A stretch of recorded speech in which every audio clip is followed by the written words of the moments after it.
دمر جهته للامين يامال وخلاه ومصر انه يخلي لامين يامال بهاي الجهه عم يلعب. بس قبل بدي ابارك للجماهير السعوديه وخصوصا جماهير نادي النصر السعودي والهلال السعودي بفوز لاعبين المحترفين ببطوله الامم الاوروبيه. كريستيانو رونالدو يلي عم ياخذ هدفه ال 138 دوليا خلال 221 مباراه لعبه. اليوم المنتخب البرتغال استحق الفوز بهاي البطولة، مع انه انا مشجع للمنتخب الاسباني، لكن اليوم المدرب الاسباني جلطني. هاي انا بحب احكي بالعامة او بالعامية. يعني اليوم المدرب ما بعرف شو كان عم يدور براسه، شو الترتيب، خيفان. يعني المباراة اليوم بلش فيها من جهة اليمين، من جهة لامين يامال. لامين يامال بهاي الجهة قبل ما ينزل الياو بهاي الجهة عمل فرصة وحيدة اللي قدر ياخذ منها هدف أول منتخب إسبانيا. لامين يامال هاي الجهة تسكرت تقريبا 3 ل4 5 لاعبين عم يحاصروا. راح انتقل، أنا تكتيكيا ما أنا كتير، بس الشيء اللي تابعته بالمباراة وركزت عليه، انتقل للعمق، لعب من العمق، كمان قدر ياخذ هدف الثاني من العمق. هدف التعادل الأول للبرتغال كان من جهة لامين يامال يلي كانت معدومة عدم، يلي كان لامين يامال مثل كأنه آكل كف عاطفة ولا مبين صح. قدر يرفع رفع من جهة اليمين وحيدي وقدروا ياخذوا منه هدف الأول، لكن قبله وبعدها الولد مطفي. يعني لامين يامال من بداية المباراة لنهاية الشوطين لحتى الشوط الإضافي الثاني الأول عفوا، لامين يامال خارج التغطية، وقدروا يعادلوا النتيجة من هاي الجهة. لحتى بالشوط الثاني كمان قدروا يعادلوا النتيجة كمان ضد إسبانيا كمان من جهة لامين يامال. بالشوط الثاني ركز بالعمق، أخذ جول ثاني، رجع صار يركز له من جهة كوريا وجهة نيكو ويليامز. طب اثنين ما عم يعملوا شيء، لا نيكو ويليامز عم يعمل ولا كوريا عم يعمل. كوريا منتهي، ما في غير عم ينطط بشعراته. طب غير اللعب.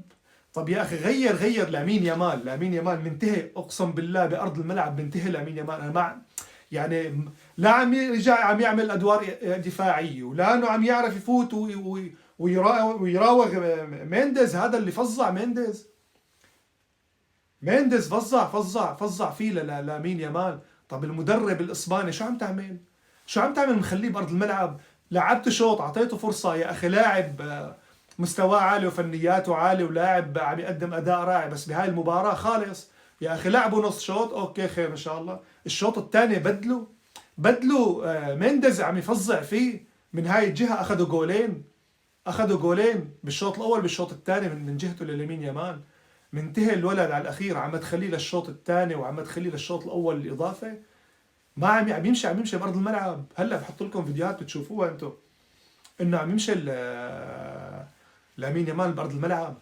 لحتى قدر عمل، يعني لحتى المدرب الاسباني مارتينيز هو مدرب البرتغال نزل تبديلاته كانت رائعه، ومنه الياو نزل عمل يعني دمر جهته للامين يامال وخلاه ومصر انه يخلي لامين يامال بهاي الجهه عم يلعب. وكوريا منتهي وعم يلعب لي على جهه اليمين، عفوا على جهه اليسار، نيكو وكوريا. طب شو هالخطه هاي يمي والله العظيم المدرب مارتينيز يعني حفظه انه عندك هاي الجهه وجهته لليمين يامال منتهيه، عم يجيك من مينديز وعم يجيك من الياو اللي نزل لك اياه نازل خرط فيك وانت بتروح تلعب له من جهه كوريا اليابان. ما بعرف انا شو كان عم يدور براسي يعني مدرب المنتخب الاسباني، يعني على اساس انه مدرب اوروبي. انا والله انا لاني دارس تكتيك ولاني هاي، بس اللي اي حد يتابع المباراه بيدري عم يصنع الهدف الثاني، عم تقدر تجيب، يعني في اخطاء دفاعيه اذا عم تخترقها من العمق.